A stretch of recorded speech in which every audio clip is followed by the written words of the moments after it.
Hello everyone, कैसे हो आप सब। उम्मीद करती हूँ आप सब लोग बहुत बहुत अच्छे होंगे। तो यहाँ मैं आप लोगों को अपना उल्टा हाथ दिखा रही हूँ। 3-4 साल पहले ना ये मेरी प्रॉब्लम शुरू हुई थी। मेरे इस उल्टे हाथ में ना, जो मैं आपको दिखा रही हूँ, अंगूठे से लेकर यहाँ तक इस पूरे हाथ में मतलब कि हल्का हल्का ना पेन होना शुरू हुआ था 3-4 साल पहले। लेकिन अब ना ये बढ़ते बढ़ते बहुत ज़्यादा अब इसमें पेन होने लगा मेरे उल्टे हाथ में।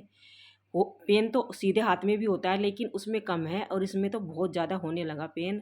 मतलब हालत ये है कि अगर मैं चूड़ी वगैरह कुछ भी पहनती हूँ ना, तो इतना दर्द होता है चूड़ी पहनते वक्त भी कि मेरी आंखों में आंसू आ जाते हैं।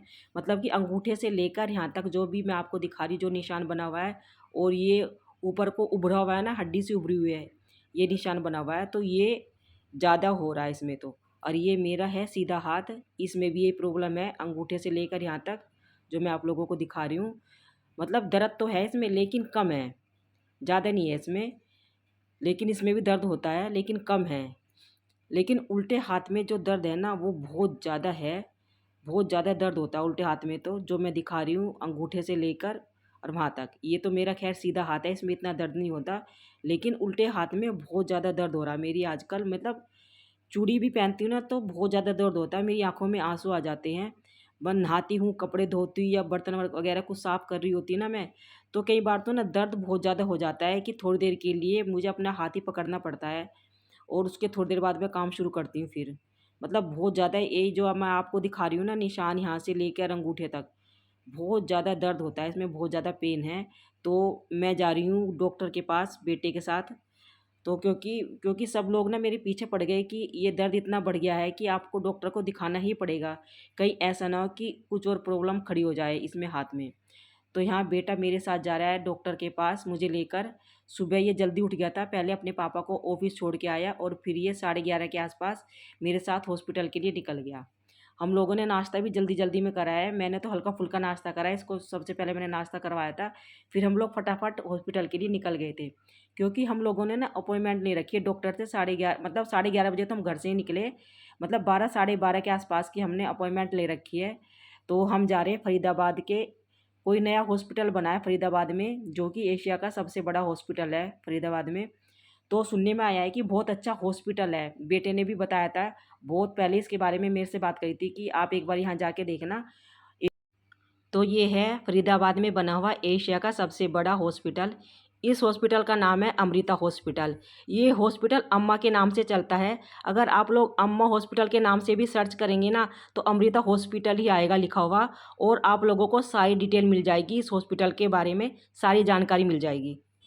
तो हमारी हॉस्पिटल के अंदर एंट्री हो चुकी है। तो ये 130 एकड़ में बना हुआ बहुत बड़ा हॉस्पिटल है, जिसका उद्घाटन हमारे प्रधानमंत्री मोदी जी ने किया है। इतना बड़ा हॉस्पिटल है ये कि आप गुम हो जाओगे ना, तो यहाँ मिलोगे नहीं बिल्कुल भी। और सुंदर तो इतना है कि आपको ऐसा लगेगा यहाँ पर आकर कि आप किसी 5 स्टार होटल में आ गए हो। मुझे भी ऐसा ही लगा था कि मैं किसी 5 स्टार होटल में आ गई हूँ। तो यहाँ हमने अपनी गाड़ी पार्किंग में खड़ी कर दी है, और बेटा पर्ची कटवा रहा है। और यहाँ पर ना मैं आप लोगों को एक बात और बता दूँ, यहाँ वीडियो बनाना, फ़ोटो खींचना बिल्कुल भी अलाउड नहीं है। लेकिन मैं थोड़ी बहुत वीडियो इसलिए बना रही हूँ क्योंकि मैं आप लोगों के साथ ना थोड़ी बहुत बातें शेयर कर सकूँ इस हॉस्पिटल के बारे में। जो लोग फरीदाबाद में रहते हैं ना, थोड़ी बहुत जानकारी उनको इस हॉस्पिटल के बारे में होनी चाहिए। तो मैं आप लोगों को बता दूँ कि इस हॉस्पिटल में ना 64 यानी 64 ऑपरेशन थिएटर हैं, और 500 साढ़े 500 के आसपास बेड है, मतलब रूम है। बस मुझे इतनी जानकारी जो मैंने आप लोगों को बताई है, बाकी की जानकारी आप इस हॉस्पिटल के बारे में सर्च करोगे ना, अमृता हॉस्पिटल के बारे में, तो सारी जानकारी आपको मिल जाएगी। तो हम लोग यहाँ बाहर आ गए हैं डॉक्टर से मिलकर। थोड़ा लेट हो गए थे, 4-5 लोगों का नंबर हमारे से पहले था। लेकिन जब हम डॉक्टर से मिले ना, सबसे पहले तो मैं आप लोगों को बता दूं, बहुत ही अच्छे डॉक्टर हैं इस हॉस्पिटल के, बहुत ही अच्छे से बात करते हैं वो आपसे। मुझसे भी ऐसे डॉक्टर ने बहुत अच्छे से बात करी, मेरी सारी प्रॉब्लम को समझा, मेरे हाथ देखा उन्होंने। तो आधी बीमारी तो आपकी ऐसे ही दूर हो जाती है। तो जब उन्होंने मेरा हाथ देखा ना, मैंने अपनी प्रॉब्लम के बारे में बताया, तो उन्होंने सबसे पहले मुझे एक्सरे करवाने के लिए बोला कि आप ना एक्सरे करवाओ दोनों हाथों के। तो थोड़ा टाइम हमें एक्सरे करवाने में भी लग गया, दोनों हाथों के एक्सरे करवाए हमने।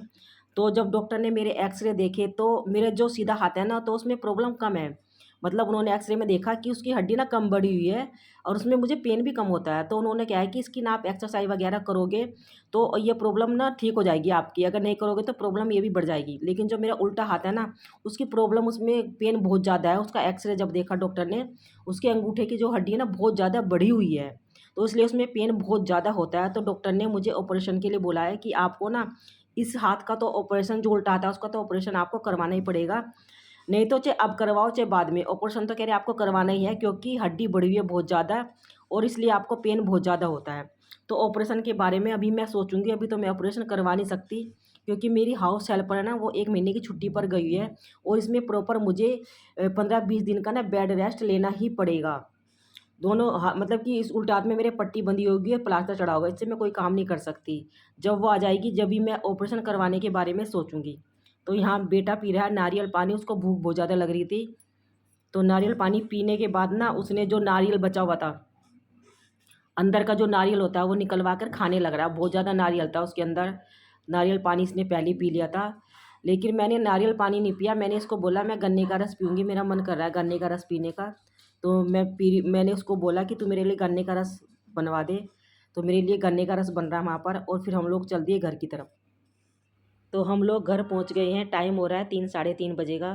तो बेटे को ना बहुत ज़्यादा भूख लग रही थी। सबसे पहले मैंने घर पर आकर ना खाना बनाया और खुद भी खाना खाया और उसे भी खाना खिलाया, क्योंकि सुबह ना जल्दी जल्दी में हम लोग ना हल्का फुल्का नाश्ता करके ही हॉस्पिटल के लिए निकले थे। तो ये मेरी हॉस्पिटल की फ़ाइल है जो मैं आप लोगों को दिखा रही हूँ, जो डॉक्टर ने हमें बना कर दी है। तो हमें डिसाइड करना है कि हमें ऑपरेशन कब करवाना है, क्योंकि इसके लिए भी ना सोच समझ कर फैसला लेना होगा कि कब करवाऊँ मैं ऑपरेशन। तो ये देखिए मेरे हाथ का एक्सरे है, ये सीधे हाथ का एक्सरे है। दोनों हाथ के मैंने एक्सरे करवाए थे वहाँ पर। ये सीधे हाथ का है, ये दिखा रही हूँ मैं आपको अंगूठा। इसमें ना इस सीधे हाथ के अंगूठे की जो ना हड्डी कम बढ़ी हुई है, इसमें कम दर्द है, इसमें ज़्यादा प्रॉब्लम नहीं है। तो डॉक्टर ने ये बताया कि इसकी आप ना अच्छे से एक्सरसाइज करोगे तो ये ठीक हो जाएगा वैसे ही। अगर नहीं करोगे तो प्रॉब्लम इसमें भी ज़्यादा बढ़ जाएगी 4-5 साल बाद। तो ये ना प्रॉब्लम मेरे 4-5 साल से है और उल्टे हाथ में तो मेरे ज़्यादा ही दर्द होता है, कुछ भी काम नहीं होता है इससे। तो ये देखिए इसका उल्टे हाथ का मैं आपको एक्सरे दिखा रही हूँ, बहुत ज़्यादा है। अंगूठे की जो ना हड्डी बढ़ी हुई है ये, इसलिए इसमें बहुत ज़्यादा दर्द होता है, मुझसे कुछ काम नहीं होता। तो देखती हूँ ऑपरेशन कब करवाऊँ, क्योंकि एक तो मेरे साथ प्रॉब्लम ये है ना कि मेरी हाउस हेल्पर भी 1 महीने की छुट्टी पर गई हुई है, क्योंकि उसके 10th बोर्ड के एग्ज़ाम चल रहे हैं और इसमें 15-20 दिन का मुझे बेड रेस्ट लेना ही पड़ेगा, क्योंकि हाथ पे प्लास्टर बंधा होगा, पट्टी बंधी होगी, तो इससे तो मैं कोई काम भी नहीं कर सकती। तो देखती हूँ उसके आने के बाद ही सोच रही हूँ मैं ऑपरेशन करवाऊँ, क्योंकि वो सारा घर का काम ना मेरा संभाल लेगी मेरी हाउस हेल्पर। तो मिलती हूँ आपसे एक और नई वीडियो के साथ दोस्तों। Bye bye and take care.